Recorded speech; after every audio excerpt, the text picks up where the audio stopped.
Being a live performer is a completely different craft from sitting in a room or a studio writing and producing music. I never really had the intention of ending up performing or starting with DJing or anything.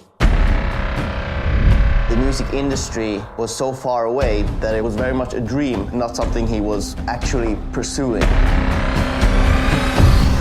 When I met him, he was basically a kid, mostly sitting in his room gaming, hanging with his friends and going to school, just, like a regular kid. I wasn't that kind of person who would go in front of class and have a performance or presentation or anything. I really hated to do that kind of stuff. The explosive success of Faded was quickly followed by the expectations to what Alan could and should be as a live artist. And at that point, he had never set his feet on a stage.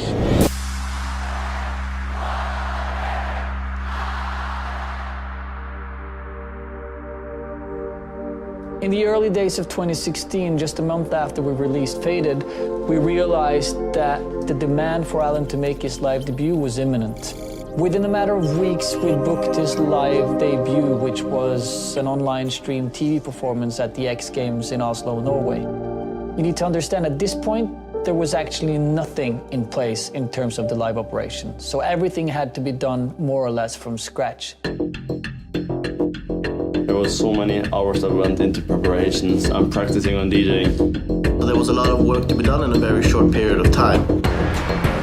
If people really understood what kind of work and how much effort, energy, and resources that are put into visuals, lighting, how to put together and structure the set, potential guest vocalists, guest musicians, strings, which we had, it's a pretty complex and pretty big operation altogether, especially when you do it for the first time.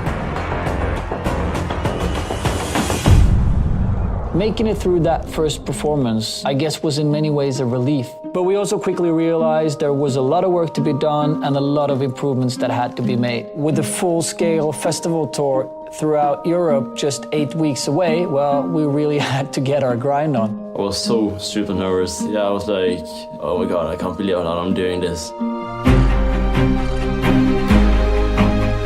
We basically had all the festivals that we wanted that summer. Tomorrowland, Creamfields, Lollapalooza.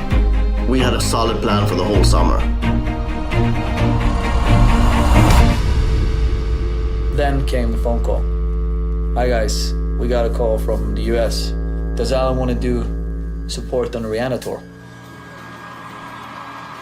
I was like, okay, can't say no to this. Do I really dare to say yes?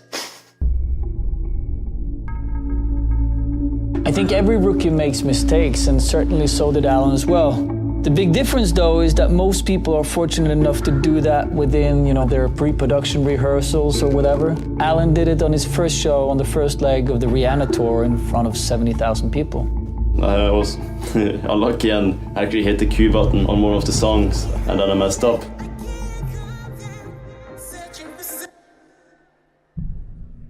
Okay, that wasn't supposed to happen, but... Alan, in that part of his career that he should be doing mistakes. I hate myself for every mistake that I make, but I also know that making mistakes and learning from them is an important part of the process. If I didn't make any mistakes, then I probably wouldn't have been where I am today.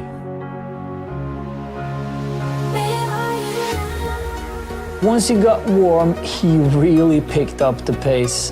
He was basically front runner in a rat race of more or less 30 festivals in 9 weeks. It feels like that summer pretty much flew by in 15 seconds.